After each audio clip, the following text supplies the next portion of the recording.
একসময় এক রাজা ছিলেন, অত্যন্ত নির্মম, অহংকারী আর নাস্তিক। ভগবানে বিশ্বাস তো দূরের কথা, দান দক্ষিণা শব্দটাই তার কাছে বিরক্তিকর লাগত। রাজপাটে সুখে ডুবে তিনি ভাবতেন, যা আছে সব আমার, অকারণে দান করে কি হবে। একদিন রাজা রথে চড়ে যাচ্ছিলেন। হঠাৎ পথে এক সাধু এসে দাঁড়ালেন। সাধু শান্ত গলায় বললেন, রাজন, আপনার কাছ থেকে একটু দান চাই। রাজা বিরক্তি হয়ে বললেন, আমার ভাগ্যে দান নেই, আমি এসব ফালতু কাজে বিশ্বাস করি না, যাও এখান থেকে। সাধু হাল ছাড়লেন না, বললেন, না রাজন, আজ আমি আপনার কাছ থেকেই কিছু নেব। ঠিক তখনই রথের ঘোড়া হঠাৎ রাস্তায় মলত্যাগ করল। সাধু রাজাকে দেখিয়ে বললেন, এটা তো আপনার কোনো কাজের না, এইটুকুই আমাকে দিন, কিন্তু আপনার নিজের হাতে। রাজা মনে মনে ভাবল, এই সাধু তো পিছু ছাড়বে না। ঘৃণা নিয়ে নিজের হাতে ঘোড়ার মল তুলে দিল সাধুর হাতে। বলল, নাও, খুশি হও এবার। সাধু মুচকি হেসে বললেন, হ্যাঁ, আমি খুব খুশি। আর আশীর্বাদও করে বললেন, যাও, আর এটা বারুক।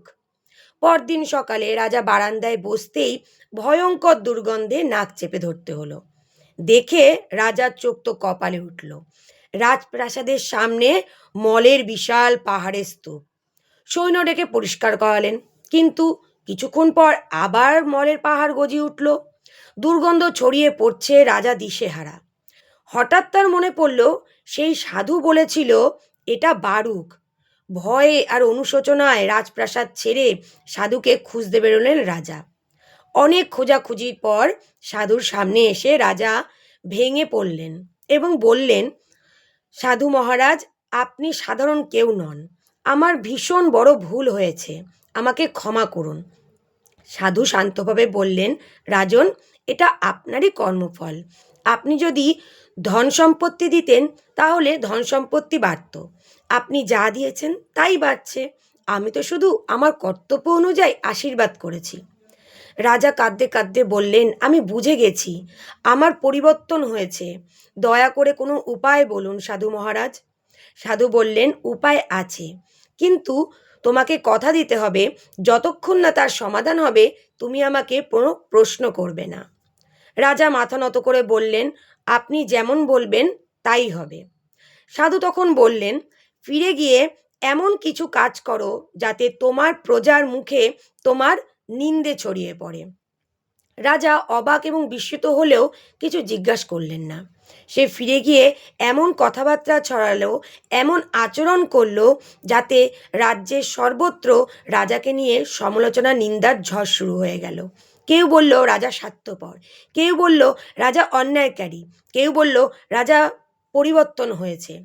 পরদিন সকালে রাজা বারান্দায় এসে দেখল মলের স্তূপ নেই, সব পরিষ্কার, আগের মতোই মধুর সুগন্ধ বাতাসে ভাসছে। রাজা বুঝল এবার এটা নিবারণ হয়ে গেছে। সে আবার ছুটে গেল সাধুর কাছে, নম্রভাবে সাধুকে বলল, সাধু মহারাজ, এখন সব ঠিক, এখন কি আমি আপনাকে প্রশ্ন করতে পারি? সাধু বললেন, হ্যাঁ রাজন, এখন বলো।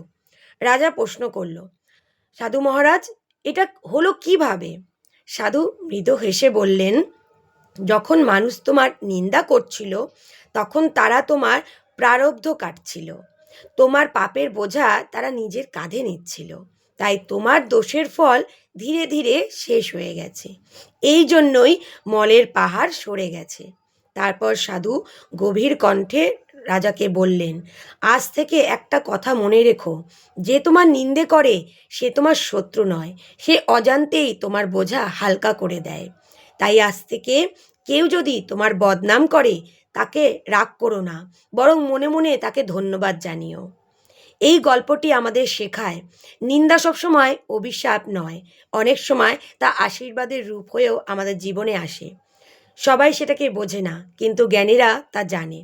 নীরবতা আর সহনশীলতাই হলো সবচেয়ে বড় শক্তি। নমস্কার।